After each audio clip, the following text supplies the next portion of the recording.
Hello everybody, welcome back. Today as well we have got you another video. In this video I'll show you how you can text someone on Instagram. But before that, please do make sure to like our video, subscribe our channel, and yes, without any further delay, let's get into it. So for that, all you have to do is simply access your particular Instagram app on your mobile phone. And now go to home section and you will find this kind of interface, right?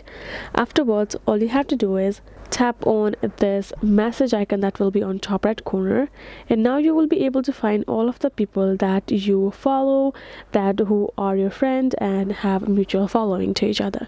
So if you simply want to text them, all you can do is tap on it, and simply now you can write them any message, and you will be able to tap on this particular icon and the message will be sent. And let's say if you want to text somebody who haven't accepted your following, so we can go to the search for icon, type in, okay, so let's say this is the artist that I follow and she sings really good though. So if I would like to message her, all I have to do is tap on this message option right over here, and I will be able to type her anything and I can send her.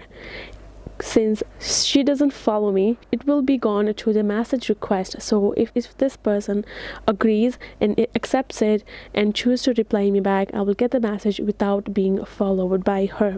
So that is how you can simply go ahead, text anyone that you follow. And so that's how you can text on Instagram. Hope this video was helpful to you all. Thank you so much for watching, and yes, I'll see you guys in our next video.